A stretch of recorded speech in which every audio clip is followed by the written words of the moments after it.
Hello and welcome guys. आपका फिर से स्वागत है आपके अपने चैनल ERMJ पाराशर में। आज की हमारी वीडियो का टॉपिक है ब्रिज कंस्ट्रक्शन। आज हम ब्रिज कंस्ट्रक्शन को स्टेप बाय स्टेप समझेंगे कि कैसे होता है। सबसे पहले ब्रिज कंस्ट्रक्ट करने के लिए किसी भी जगह हम उसकी सॉइल की बियरिंग कैपेसिटी को चेक करते हैं। एक टेस्ट होता है सॉइल बियरिंग कैपेसिटी टेस्ट करने का ठीक है, उसको टेस्ट करेंगे। ठीक है, उसके बाद में हम साइट पे जाके बोरिंग करेंगे। एक बोरिंग करते हैं मैकेनिकली, जिस मशीन का नाम होता है ऑगर बोरिंग मशीन। ठीक है, ऑगर बोरिंग मशीन होता है, उसमें एक प्लेट लगी होती है नीचे, बिल्कुल ऐसे आपकी प्लेट होती है बड़ी धारदार, जो सॉइल को काट के निकालती हैं और उसको हम बाहर डंप करते हैं। ठीक है, जैसे ये मान लो आप, हम ये बोरिंग कर रहे हैं। ठीक है, ये इधर भी सोइल है, इधर भी सोइल है। ठीक है, तो ये इसमें ये ऐसी मशीन होती है, कुल मिला के ऐसी। ठीक है, इससे हम अगर मशीन होती है, हमने देखा होगा बाहर जो रोड के प्रोजेक्टों में वो मशीन पाइल करती हैं, जो उसको अगर बोरिंग मशीन कहते हैं। यहाँ से मिट्टी डंप करके ये बाहर निकालते हैं। फिर हम इसके बाद में, जब ये एक बार निकल जाती है, उसके बाद में हम इसमें एक MS का केसिंग डालते हैं पूरी। इस तरह की केसिंग होती है वो। ठीक है, इस तरह की केसिंग डालते हैं जिससे कि यहाँ जो हार्ड सॉइल है, वो इसके अंदर से ही निकले। ये जो बाहर आपका ये है, इसका जो डाया है, इसको डिस्टर्ब ना करे। जो आपकी डीप फाउंडेशन का या पाइल का जो डाया है उसको हिट ना करे। ठीक है, उसको डिस्टर्ब ना करे। जैसे मान लो मेरा पाइल का डाया 1200 mm का है। ठीक है ना, मेरा पाइल का डाया 1200 mm है, तो 1200 mm ही हो, इसका डाया डिस्टर्ब ना हो, इसलिए केसिंग लगाते हैं। ठीक है, फिर बोरिंग बोरिंग करने के बाद उसके बाद में तीसरा पॉइंट आता है आपका fill the bentonite polymer admixture.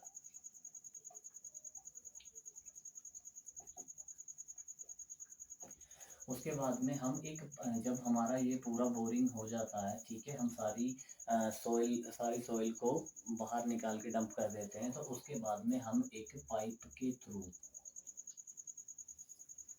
इसमें एक लिक्विड डालते हैं। ठीक है, लिक्विड का नाम होता है bentonite polymer admixture. Bentonite polymer admixture क्यों डालते हैं? बेंटोनाइट हम इसलिए डालते हैं कि जब हम एक्सवेशन करते हैं इसका, ठीक है, तो इसकी ये जो सॉइल है, इसका जो स्ट्राटा है वो लूज हो जाता है। ठीक है, उस स्ट्राटा को हम हार्ड बनाने के लिए बेंटोनाइट पॉलीमर एडमिक्सचर का यूज करते हैं, कि जिससे कि ये यहाँ की ये सॉइल आके कोलैप्स ना हो और ये डाया भी डिस्टर्ब ना हो। ठीक है, इसलिए हम बेंटोनाइट पॉलीमर एडमिक्सचर डालते हैं, जिससे कि वो इसके लूज स्ट्राटा को, यानी कि ड्राई टू वेट करता है।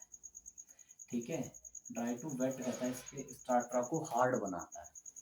ठीक है, उसके बाद में फिर हम बकेट से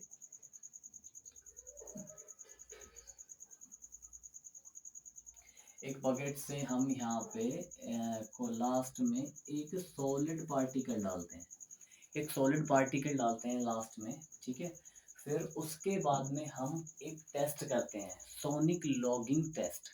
ठीक है, एक सोनिक लॉगिंग टेस्ट होता है, बहुत अल्ट्रासोनिक वेव निकलती हैं, उससे हमें ये पता लगता है कि यहाँ पे ये जो आपका डाया है ये बिल्कुल एक्यूरेट है, एंड यहाँ पर किसी भी प्रकार की हनी कॉम्बिंग नहीं है। ठीक है, तो उसको लगा के हम और टेस्ट कैसे करते हैं कि ऊपर यहाँ पर हम एक वायर डालते हैं, एक तरह का। ठीक है, वायर डालते हैं, वायर ये बाहर एक रिसीवर ये होता है, एक इसका क्या नाम है, मशीन होती है, और इससे एक रिसीवर से कनेक्ट होती है, एक ट्रांसड्यूसर से कनेक्ट होती है। ठीक है। फिर ये हमें एक ग्राफ देता है, ये एक ग्राफ देगा आपको, ग्राफ देता है ये इस तरह का पूरा शेड टाइप देता है कि जिससे कि हमें पता लगे पूरा कि यहाँ कुछ हनीकॉम्बिंग नहीं है, बिल्कुल स्ट्रक्चर हमारा डाया भी कंक्रीट भी ये सब प्रॉपर है। ठीक है, डालने के बाद में इसके फिर उसके बाद में हम एक कीस डालते हैं पूरा। अब हमें इसमें हमारा बोरिंग हो गया, बोरिंग के बाद में हमने बेंटोनाइट पॉलीमर डाल दिया। बेंटोनाइट पॉलीमर के बाद में हमें पता लगा कि हाँ इसका स्टार्टर हार्ड हो गया है। ठीक है, अब हम कोर एग्जीक्यूटिंग की तरफ बढ़ते हैं। तो हम पहले उसके जो हमें स्टील का केस बनाया हुआ होता है, हमें इसके साथ में एक स्ट्रक्चरल ड्राइंग भी मिलती है।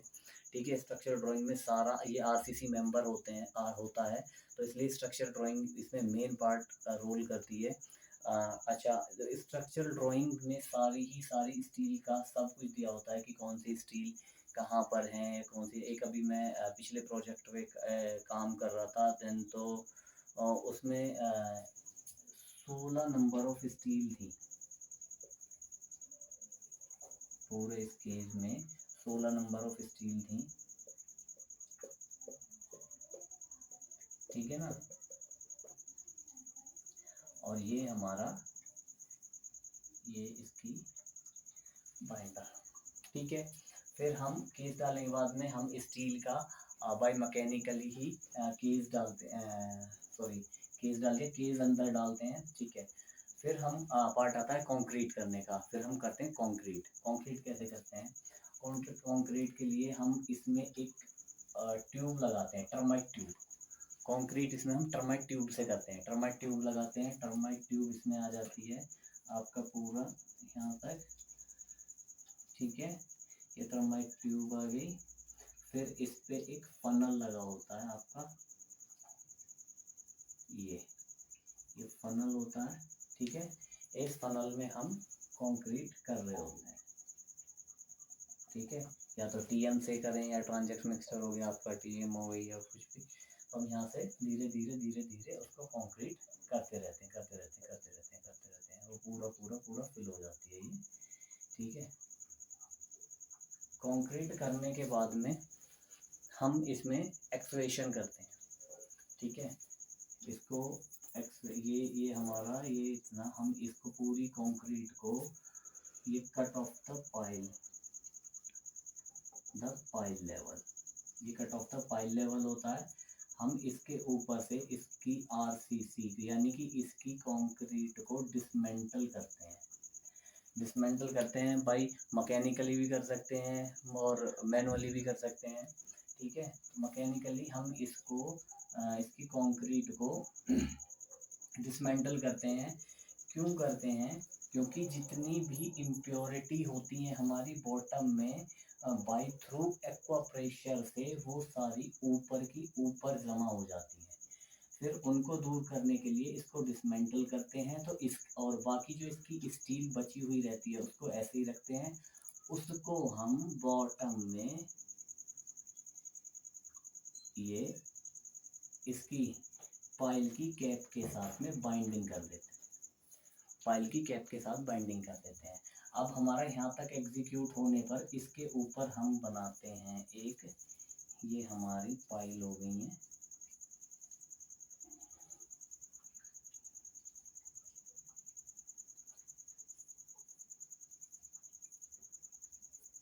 ठीक है, अब इसके ऊपर हम बनाते हैं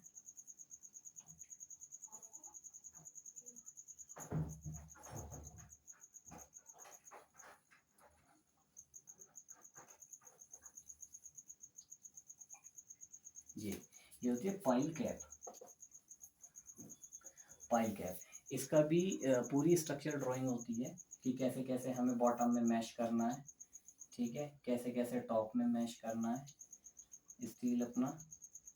ठीक है, दोनों को हम मैश करके पाइल कैप की फाउंडेशन तैयार कर लेते हैं।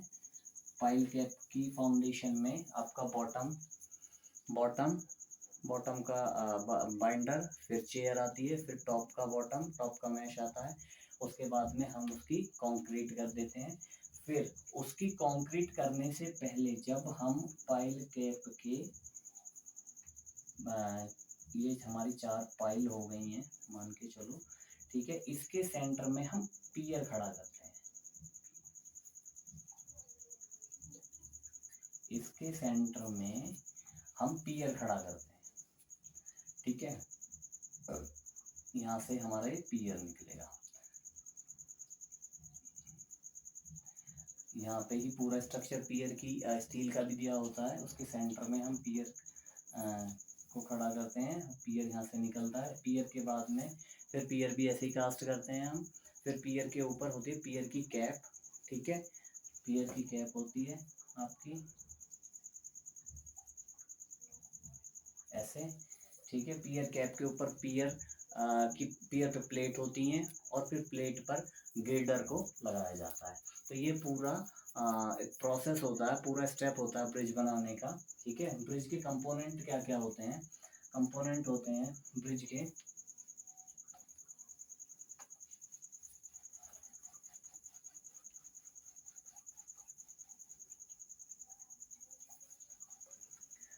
कंपोनेंट होते हैं आपके पाइल या D pile foundation, or deep foundation. Deep foundation से मतलब ये है कि जब इसमें जो एक टेस्ट होता है मेजर, वो होता है सोनिक लॉगिंग टेस्ट। वो इसलिए करते हैं क्योंकि डीप फाउंडेशन है। डीप फाउंडेशन है तो कोई भी ऐसा तो नहीं है कि उसके देख लेगा कि हाँ हनी कॉम्बिंग हो रही है या नहीं हो रही है, या वाइब्रेटर मार देगा या कुछ भी नहीं देख पाएगा। तो उसको देखने के लिए सोनिक लॉगिंग टेस्ट करते हैं, ठीक है। वो एक ग्राफ शो करता है पूरा, उसमें एक वायर डाली जाती है उसके बॉटम तक, तो आपका वो बिल्कुल बता देता है कि उसमें हनी कॉम्बिंग नहीं है और आपकी पाइल का डाटा भी डिस्टर्ब नहीं है, ठीक है। इसमें क्या होता है, आपका पाइल फाउंडेशन हो गया, पाइल फाउंडेशन और डीप फाउंडेशन। उसके ऊपर आती है पाइल कैप, पाइल कैप हो गई। पाइल कैप के ही साथ में आता है पियर, ठीक है। पियर के बाद आता है आपका पियर की cap, pier cap. Pier cap के ऊपर होती है plate, plate on pier cap, ठीक है। और फिर उसके बाद में आता है गिल्डर, गिल्डर। अब ये होता गया है कि हम आरसीसी में जितने लोड को ट्रेवल कराएंगे, जितने भी लोड को ट्रेवल कराएंगे, उसके कोलैप्स होने के चांस उतने ही कम होते हैं। तो इसीलिए ये क्या करते हैं कि पहले लोड हमारा रोड से, फिर रोड गिल्डर के ऊपर अपना रोड आ जाता है, ठीक है। जैसे रोड का लोड हमारा गिल्डर पे आया, ठीक है। गिल्डर से ट्रांसफर होकर आपका पायर प्लेट पर आया, ठीक है। प्लेट से आपका पियर की कैप पर गया, ठीक है। पियर की कैप से आपका पियर पे गया, ठीक है। पियर से आपका पाइल में जाकर सॉइल में एग्जॉस्ट हो जाता है सारा का सारा लोड। तो ये आपके कंपोनेंट हैं उस ब्रिज कंस्ट्रक्शन के, ब्रिज के, ठीक है। ये कंपोनेंट है ब्रिज के और ये स्टेप है। स्टेप क्या है, आपको पहले सॉइल बेयरिंग कैपेसिटी टेस्ट करना है, उसके बाद में एग्जीक्यूशन करना है, बोर करना है, ठीक है। बोरिंग करना है, बोरिंग भी इस हिसाब से करना है कि उसका डाटा, ओ सॉरी डाटा कह रहा हूँ, उसका डाया, जो भी हमारी पाइल फाउंडेशन का डाया वो डिस्टर्ब नहीं होना चाहिए, ऊपर से नीचे तक सेम लेवल होना चाहिए, सेम डाया होना चाहिए, सॉरी लेवल नहीं। उसके बाद में क्या करते हैं हम, बेंटोनाइट पॉलीमर एडमिक्सचर डालते हैं। वो इसलिए डालते हैं कि जिससे कि उसका जो स्टार्टर लूज हुआ है वो हार्ड हो जाए, ठीक है, जिससे कि सॉइल कोलैप्स होकर ना गिरे। फिर उसमें हम एक सॉलिड पार्टिकल बॉटम में डालते हैं, जिससे हम एक सोनिक लॉगिंग टेस्ट करते हैं, ठीक है। जिससे हमें पता लगता है कि नीचे आपके बॉटम में एक तो डाया कोई भी डिस्टर्ब नहीं हुआ है, ठीक है, और कोई भी किसी प्रकार की हनी कॉम्बिंग नहीं है। फिर हम स्टील का स्ट्रक्चर बनाते हैं पाइल फाउंडेशन के लिए, उसको फिर डालते हैं आपके बोर में। उसके बाद में कंक्रीटिंग करते हैं। कंक्रीट करने के लिए, कंक्रीट हम एकदम से नहीं करते, क्योंकि कंक्रीट अगर हम एकदम से करेंगे तो देन होगा क्या कि जो हमारे स्पेसिंग है जो हमने अपनी वर्टिकल बार के साथ बाइंडिंग की स्पेसिंग बांधी है वो डिस्टर्ब हो जाएगी, एकदम लोड पड़ने से वो डिस्टर्ब हो जाएगी। देन उसके लिए हम एक यूज़ करते हैं टर्माइट ट्यूब का। टर्माइट ट्यूब के थ्रू हम ऊपर फनल लगाते हैं, उससे हम कंक्रीटिंग करते हैं। धीरे धीरे धीरे हम करके करके ऊपर तक कंक्रीट कर देते हैं पूरे को। कंक्रीट करने के बाद हम एक लॉगिंग सोनिक लॉगिंग टेस्ट भी करते हैं, जिससे हमें पता लगता है कि किसी भी प्रकार की हनी कॉम्बिंग नहीं है, ठीक है। और आपका डाया बिल्कुल सेम है, ऊपर से नीचे तक डाया कोई भी कोलैप्स नहीं हुआ है, कहीं पे भी ऊपर नीचे नहीं हुआ है। दूसरा, उसके बाद हम जब ये सब कर लेते हैं तो उसके बाद में हम एक कट ऑफ, एक लेवल होता है cut off of the level of the pipe, ठीक है। सॉरी, पाइप कह रहा हूँ, पाइल। कट ऑफ लेवल होता है पाइल का एक, उसके ऊपर से हम जो आरसीसी यानी कि जो हमारी कंक्रीट होती है उसको हम डिसमेंटल करते हैं। डिसमेंटल हम दो तरीक़ों से कर सकते हैं, एक मैनुअली भी कर सकते हैं, एक बाई मशीन भी कर सकते हैं, ठीक है। एलडी मशीन होती हैं आपकी और बहुत सारी होती हैं, ठीक है। वो इसलिए एक लेवल दिया होता है क्योंकि दरअसल क्या होता है कि जब हम नीचे तक बोर करते हैं तो उसमें बहुत सारी इम्प्योरिटीज़ बॉटम में चली जाती हैं। तो एक्वा प्रेशर के थ्रू जब हम कंक्रीटिंग करते हैं तो सारी इम्प्योरिटी ऊपर आ जाती हैं। ऊपर आने पे हम उसकी डिसमेंटल करके इम्प्योरिटी हटा देते हैं। उसमें जो स्टील बचती है, जो हमारी वर्टिकल बार बचेंगी, उसको हम नहीं काटते हैं, बिकॉज़ उसकी बार को हम जो पाइल की कैप होगी, कैप के बॉटम में मिला देते हैं। उसके बाद में हम एक पाइल कैप कंस्ट्रक्ट करते हैं, ठीक है, according to structural drawing. Pile cap से ही पाइल कैप के सेंटर से पियर निकलता है। पियर भी हम कंस्ट्रक्ट करते हैं अकॉर्डिंग टू स्ट्रक्चरल ड्राइंग, ठीक है। पियर के बाद में पियर की कैप होती है, वो भी स्ट्रक्चरल ड्राइंग से ही कंस्ट्रक्ट करते हैं। पियर कैप के ऊपर प्लेट और प्लेट के ऊपर गिल्डर, ठीक है। तो this is the process of the bridge construction. तो गाइस, वीडियो अच्छी लगी हो तो प्लीज़ सब्सक्राइब करें, लाइक करें और शेयर करें। धन्यवाद।